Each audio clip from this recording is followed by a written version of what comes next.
Mariin nagaa mootummaa fi waraana bilisummaa Oromoo sababa mootummaan gufatee jedhanii akka amanan ministeer deetaan ministeera nagaa Itoophiyaa obbo Taayyee Danda'a himan. Aangawaan olaanaa mootummaa keessa jiran miidiyaa hawaasummaa gubbaa qeequu fi himatuun beekaman kuni addatti BBC Afaan Oromoo waliin turtii taasisaniin kan kana jedhan. Mariin torban lama dura yeroo fashalee mootummaa fi hidhattooti quba walitti qabanii turan.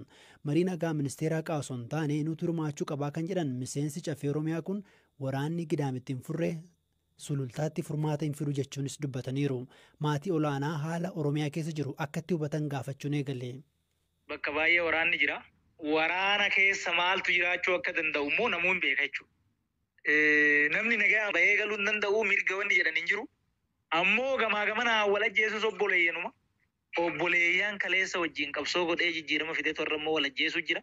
Uummanni keenya waggaa 5 du'aa ture haga meeqa akka du'e lakkoofsaan meeqa akka du'e illee lakkoofnee harkaan qabnu jechuudha. Oromiyaa keessatti waan bara kamuu ta'ee hin beeknetu amma ta'uu jira jechuudha. Akka bakka bu'aa uummataa tokkotti baay'ee nama dhukkubsa.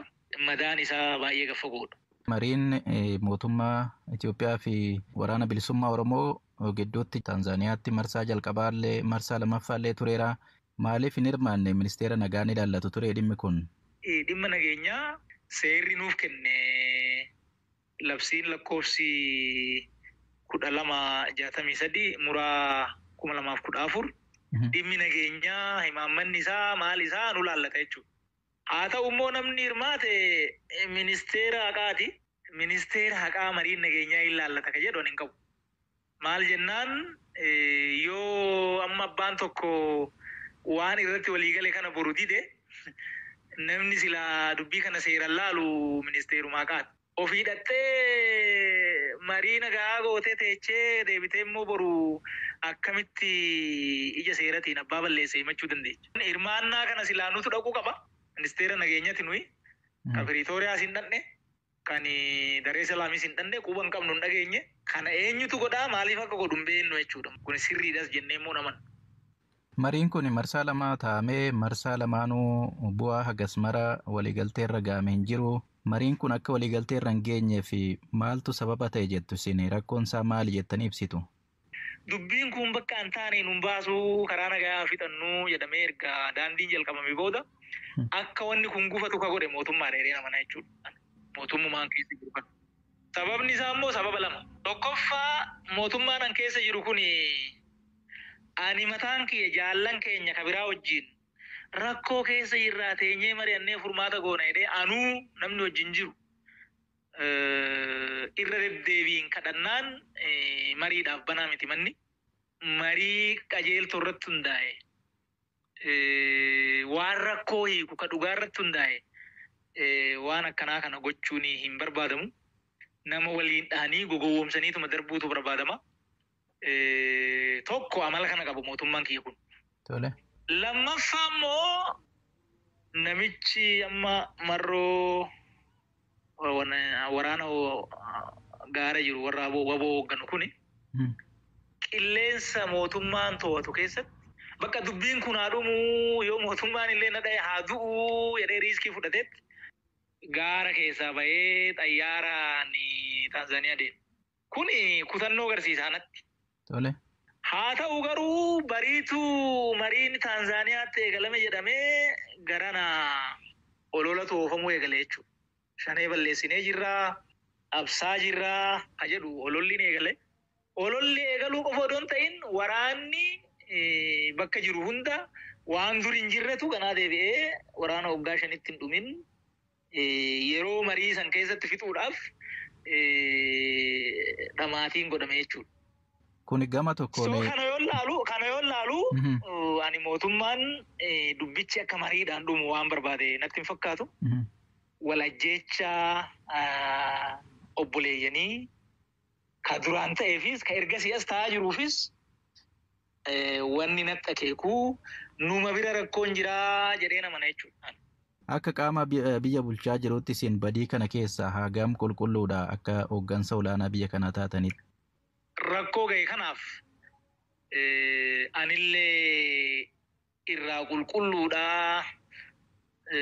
homaa gaxurii keessatu ani keessa hin jiru jechuun danda'u. Haa ta'u immoo wal keessattis mari'annee paartii mormituu Oromoo wajjinis mari'annee sabaaf sablammii wajjinuu akkaataa biyya kana itti geggeessinu irratti jenni hunlii mari'annee karaa yoo qabachuu baannee hin kufnaa qabsoon uummataa bilaasha ta'aa biyyiin badaa jaranaa mari'annuu jecha keessatti bara 2011 irraa qabee lallabaan ture.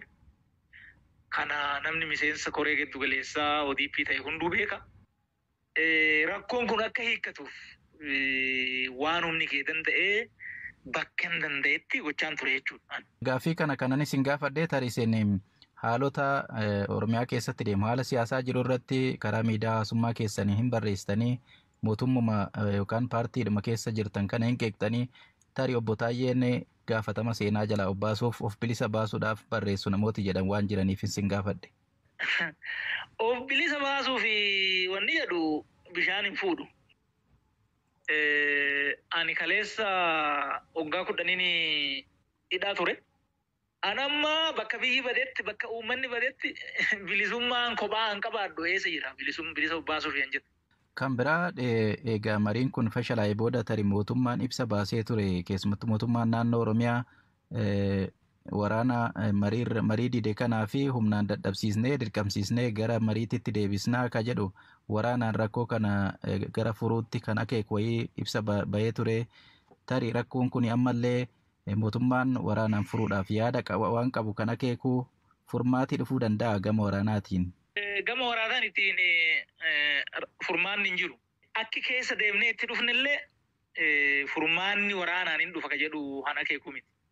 Waraanni amma bakka kana ga'e kuni gaafa duraa qeellam wallaggaa aanaa tokko moo lamarra ture. Gaafa dura. Tole. Gaafa sirraa inuma waraanni kuni dubbii kana hin hiikne jechuudha. Amma immoo babal'atee godinni waraanni kun keessa hin jirre almost hin jiru. Amma sululta jira jechuudha as dhiyoo.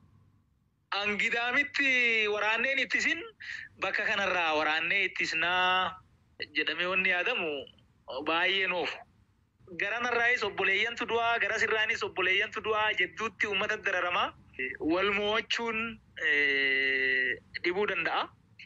Uummanni keenya boqotuu bara baay'ee rakkatee bara baay'ee gatii kaffalee bakka isa gayaa waraanaan dubbiin odoo ka dhumuuti silaa qaata dhumaan dhumne ammoo seenaan Itoophiyaatis kan agarsiisaa silaa waraanni naga buusee Itoophiyaa caalaa wal waraansa waliinii keessa ka ture biyyi kamuun jiru garuu immoo ammas nagaa hin qabnu. Nagaatu dubbii fixa malee waraanni dubbiin fixuu nagaan fiduu kanaafuu araara barbaachisaa.